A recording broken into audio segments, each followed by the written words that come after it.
Hi everyone. I got asked about a year ago if I could demonstrate how to do a Tatty Teddy, and I've been working on it on and off for quite, most of that year, in between other things, and I'm finally got one that I'm reasonably happy with. You could probably do better, but I'm going to show you how to do this one in this video. Before I get into that, thank you all for your support. If you haven't already subscribed, there's a button below the video so that you don't miss any videos. Don't forget to turn on all notifications. Also, there's a thanks button down there if you want to make a donation, if you think you've got value from this video. And also check out the links in the description below if you want to hook up with me on a one-to-one basis for any particular issue that you don't want to wait till I might or might not cover it on YouTube. Of course, as always, you can like and comment and ask questions about this video in the comments below. Hope you have fun working on this project. Okay, so let's get into digitizing our teddy. Now, I've just used one of the images out of the software to do this, but if you have another image you like, you can load that one. I've got a video on how to load an image, so just check that out. I'll put that down below so you can get to it easily if you don't know how to load an image. Now, I've already been here, so I've automatically gone to the folder I wanted to, but yours might say something totally different here. Just make sure you go to Libraries, Pictures, Bernina 9, Pictures, Artwork, and then the WMF folder. Once you've opened that folder, then you've got all your WMF pictures. Now you can see here each picture has a PNG and then a WMF named the same. That's because WMF files don't generate thumbnails. So that you can see what the actual WMF file is, they've put the PNG next to it. In all, for auto-digitizing, these are very clean images. All these images in this folder are very clean, so you can use either of them, either the PNG or the WMF. And in fact, when we open it, I'll show you the WMFs do get converted to a raster file anyway. They are pixeled. So it really doesn't matter which one you choose. Right, now teddies are down in the T's and these are in alphabetical order, so we'll just, there is a bear there under B, but it's not very attractive. So we'll keep going down to T's for Teddy. G-H-N-O-P-S.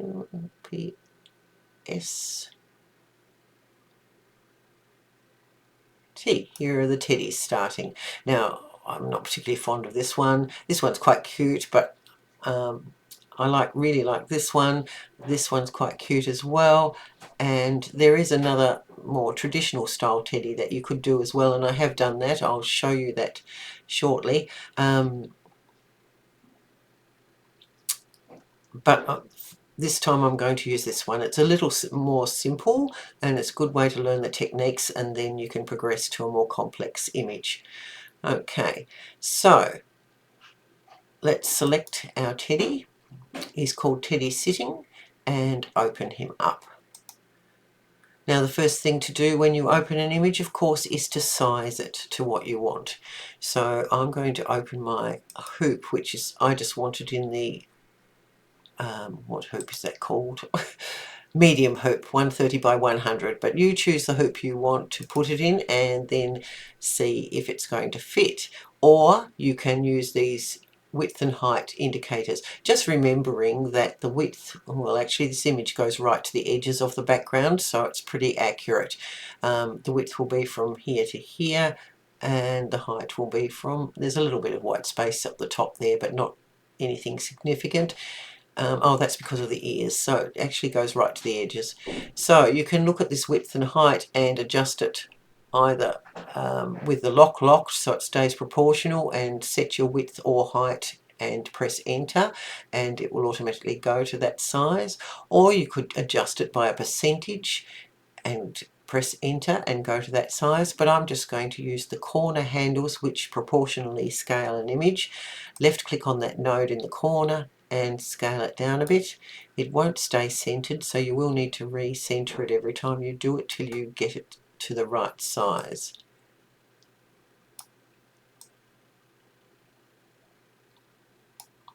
And it's still a little bit big. I think I want to go a little bit smaller than the hoop. There we go.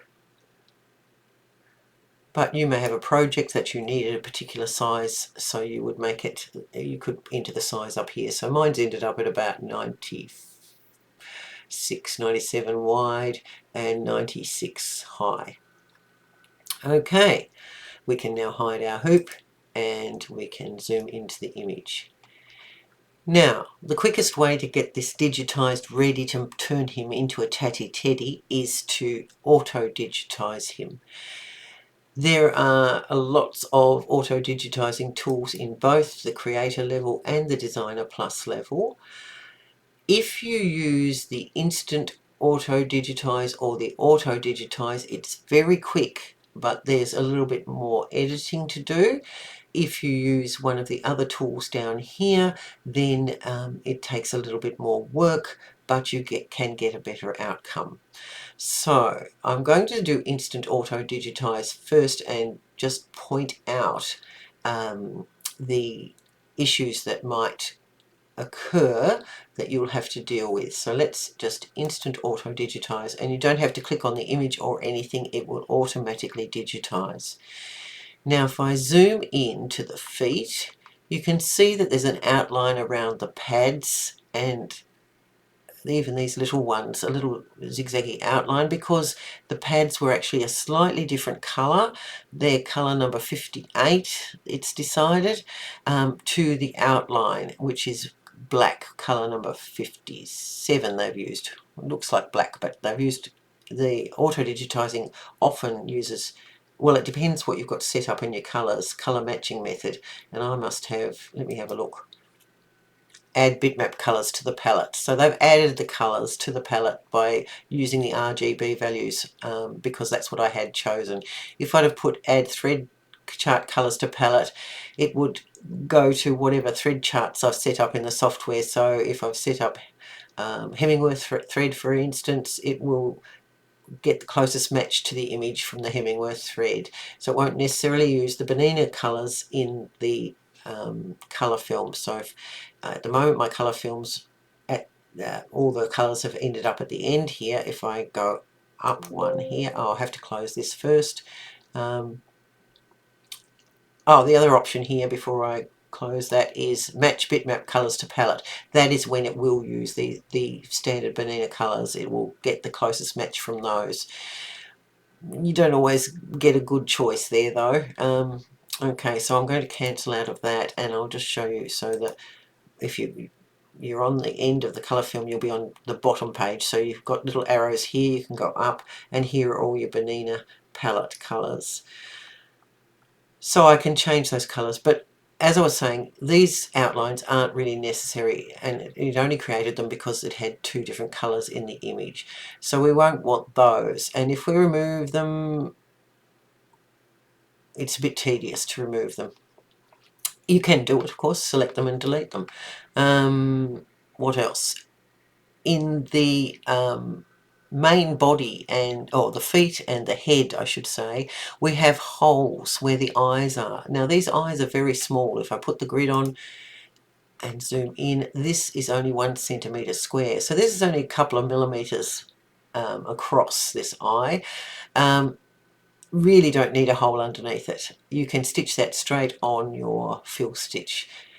If you wanted a crisper edge, you might want to put an edge run underlay before it stitches. But other than that, you can stitch it directly onto your fill stitch. So we don't want those holes.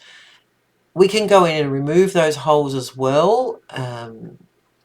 We could select the head, for instance. If I click off, select that head in, I'll just go out of True View so we can see that we have selected it. Yes, and I'm going to hide the image for a moment too. You can see those holes really clearly now. Let's get rid of that grid as well. Okay, so you can see those holes really quickly. In Designer Plus, in the Edit toolbar, you have got a Remove Holes button. So you can just click on that and it will remove the holes. it hasn't removed the hole under the nose because that's not actually a hole. It's actually got a gap up here and goes around, so it's shaped with the edge of the face. So that's why that didn't remove, but the eye ones disappeared. The alternative, and for creator level people, you will need to delete the nodes from the holes. So if I undo and I've got my hole back and I go to the Reshape tool, you can then delete those nodes by box selecting them and pressing your delete button, and the hole will disappear. So it's quite quick to do it that way. The other way to do it is to, and I'll just undo right back to the image. Oh, load the image again. Show the image again, right, and undo. Okay, so I'm right back to the image now.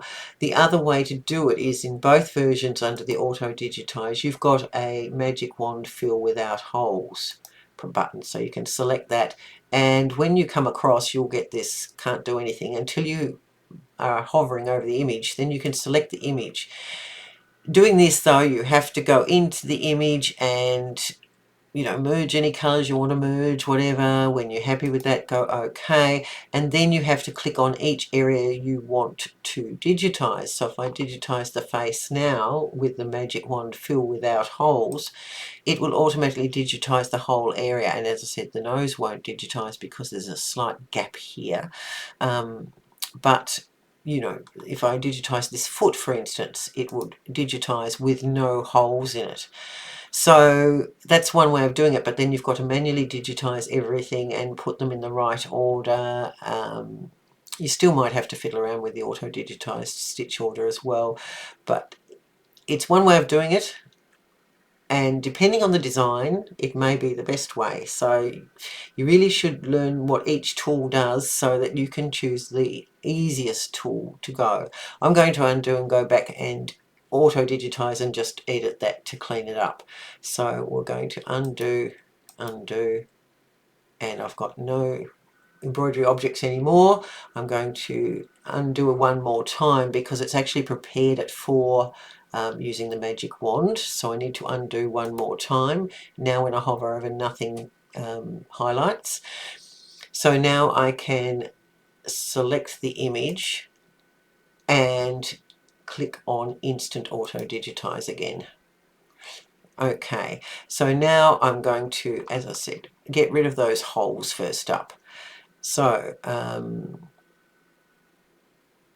oh yes, there's holes there. Good. I'm going to hide the image. I'll go to True View. And let's select the face. And in the Edit Toolbox, we're going to remove holes. And then in the feet as well. So just select the foot by clicking on it and remove holes, and select the foot. This time I'll show you for creator level people what you need to do. So we'll go to the Reshape tool, and you can see, whoops, I'm trying to zoom into that spot there. You can see all these nodes here we need to get rid of the holes. So I can just select those nodes by box selecting and delete those ones. Just be careful you don't select any nodes on anything else.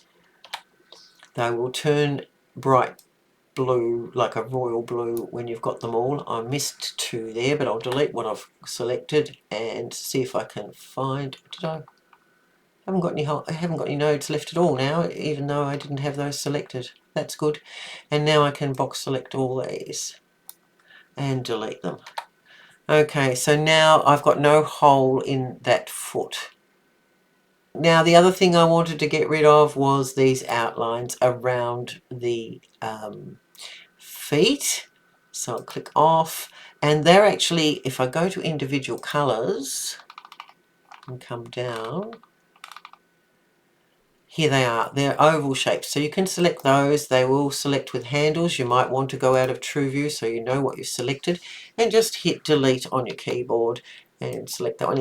I found it easier to select them in the colour film. They're all next to each other, so you could even select more than one at a time if you wanted to, but I'm just making sure I only select what I want to. Okay, I want to leave the eyes, and I want to leave these little highlights in the ears. But now I have to deal with the nose, and if you look, the nose is included, as I said before, in this outline. So we really need to reshape to get rid of that. I actually want to get rid of the outline as well. So the best thing to do is to create a new nose so that we can get rid of that outline, and that'll get rid of the nose as well. And we need to reshape to get rid of that hole where the nose is. So let's create a new nose to start with. Let's zoom in, and we can clearly see when we're not in true view the shape of the image of the nose. If I hide the image, you see that's gone, but if I bring the image back, I can see what the nose should be. So let's get our digitize, and we're going to use the ellipse tool. So everyone's got that, so we'll select that. Left click somewhere in the middle of the nose, and then left click when you get to the edge of the nose. I've gone a little bit too far to the right, so I'm just going to come back a little bit, and then I'll move it over in a minute. If you want to have the stitches going straight up and down, hold your control key in, and that will constrain your angle. And make sure that you can make sure it's horizontal, and left click. Now you need to get the height of the nose, so you just bring your mouse up, and it just needs to be close, it doesn't have to be exact, and left click and enter, and there are your stitches. And as I said, I've got mine going up and down because I kept my my width of the ellipse horizontal with the control key. It also helps to keep the whole ellipse horizontal if that's what you want as well. Okay, so of course that digitized if I go to true view with the standard color, because I forgot to select the color before I started. So I'll just select that nose, it'll be the last object, and change it to black by clicking on the black. All right, now I can select this face. Oh, well, now I can, oh, the other thing I don't want to lose are these lines here, because they define the arms from the body. But I don't want this satin stitch line. I just want, I will be probably putting in a fuzzy line when I do all my Tatty Teddy stuff. But I want to leave a mark there, because even if I hide this outline, let me just hide it, as if I was deleting it, it's very hard to see exactly where, oh, we can hide the image. You can see the gap there under that line too that we don't really need, but you will need to close that, and then once you've closed that gap you won't know where that line is anymore. So what I did was just get an open object. I chose a colour that's not in the design, so I'll choose red, and just the single outline, and I just digitized that line as a marker that I can delete later on both sides. Again, it doesn't have to be super accurate. Okay, so now I can go back to that outline and the nose, and I don't think I can delete it. Oh yes, I can. No, if it's hidden you can't delete it, even though the option's there. So I'll right click, unhide, and then right click and delete. Alright, now you'll notice that because we had a zigzaggy line, there is a gap between the body, the face, and these gaps here that I was talking about, and around the feet. So we need to fix that up, because these are quite large areas and they will pull in as well. So even though we're going to put fuzzy furry lines around the face, etc., we want to get rid of that nose hole there and underneath the nose, and we want to close up all these gaps. So we need to use the Reshape tool for that. So let's select the body, because I'm going to have the head. Oh, let's get this in the right stitch order first. Let's put the colour blocks, let's go back up to the top, let's go into individual objects. At the moment they've got the face stitching first, and then they can, if you do that, you can then travel down to the feet. But that was fine when you were just putting an outline over the top, but our fuzzy outline might not really work so well with that. So I decided I was going to stitch the body first, and it will result in some jump stitches because then you can go, you know, stitch the body and then stitch the head, but then you will need to jump down to the feet and across from one foot to the other. But I just think the outcome will be better. The body will recede a little bit more. Okay, so I've got I need the body to stitch first, so I'll select it and move it to the top. Then the face. Now these are little travel lines. If I select that, you can see there's a tiny little travel line there. We can delete that and select that, and there's a tiny little travel line here, so we can delete that. And that's another travel line around here from one foot to the other. You could, in fact, do that, leave that in, because you're going to put some fur over the top, and that will save any jump stitches between the feet. So that's good. All right, now let's select the body and reshape it so it's actually covering those gaps and going underneath the face and the feet. So we'll select the body and get our reshape tool. And look at all those nodes. This is one of the problems when you auto-digitize. It creates a lot of nodes. So it's a bit harder to edit, but we can get rid of a lot of them really quickly. And it is possible to do it quite efficiently. So I'm just going to get this up here. I'm going to get rid of these gaps here and here first. So we just need to remove the nodes to do that. And you can, you know, box select them. You can select them individually, but if you want to select a run of nodes, you can select one node, hold your shift key down, and so that's this node, and it's going to, you know, go up here and come back down the other side. So if I hold my shift key down and click on the node on the other side, then you'll notice all the nodes in between are highlighted, so I can delete all of those. So using your shift key to get nodes in between is really quick and easy. So let's go into this one now, and I'm going to select this node here. I'm not going to select this one because it'll change the whole shape of everything. So, and then hold my shift key down and select that one there. So these two will then connect once those are removed. So we'll delete, and those two have connected. Okay, now using that same principle up here on the face, or yes, we don't have any nodes going around there. That's really weird. Let's just move this node. Let's select the nose. It wasn't like this before. Select the nose. Ah, that's because I haven't got, I'll just undo and put that back. I haven't got the face selected, have I? So let's select the face and get rid of this nose bit first. So I've got the face selected, and go to the Reshape tool, and we need to get rid of all of these nodes and delete them. Right, now we've got no hole under the nose anymore, and we've got the shape of the face. So now we can cover the gaps. So I'll select the body. I'll do it in the colour film to make sure I've got the right thing selected, and go to the Reshape tool again. And using that same principle, I can select this node here, come right over the other side and select this node here. Ah, should have had my shift key held down. So I'll come back to the other side. Hold your shift key down and select the node at the other end.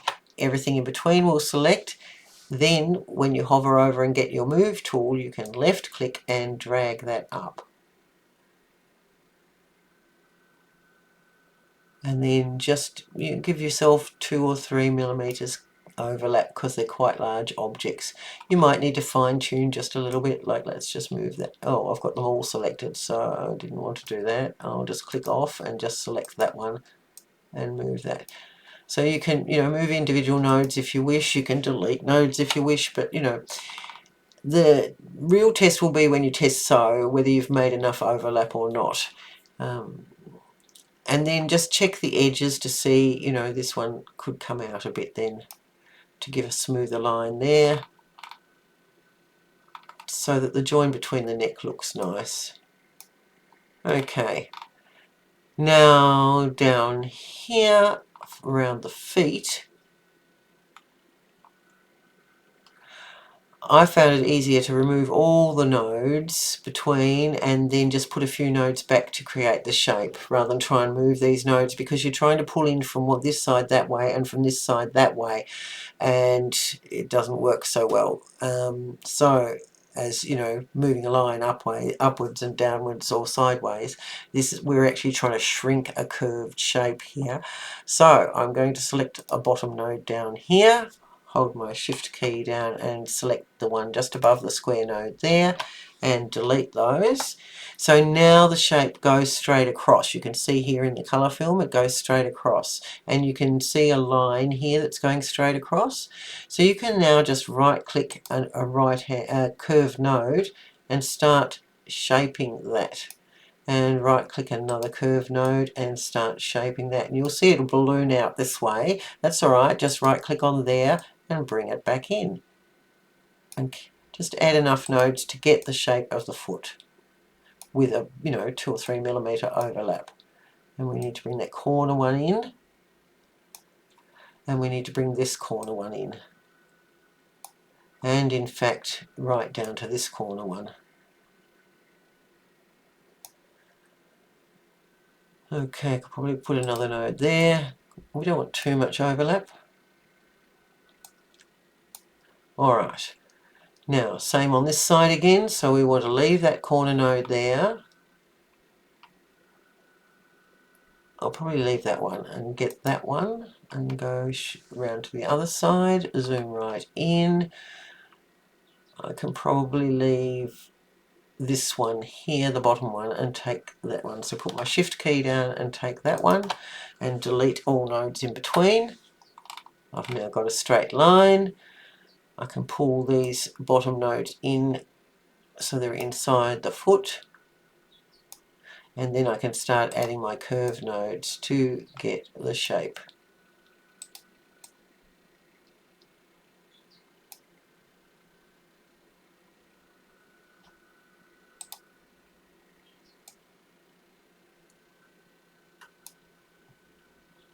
Yeah, that looked really weird, whatever went on there with the software, but I just kept doing what I would have been doing and it all worked fine. Okay, so now I've got the humps for the feet because they don't need stitching underneath them, and I've got an overlap between the objects so I won't see any gaps, and I've emptied all the holes, so we're all good. At this point I'm going to stop the video, and part 2 will go on to show you how to turn this Tatty. Hope you had fun. See you next time.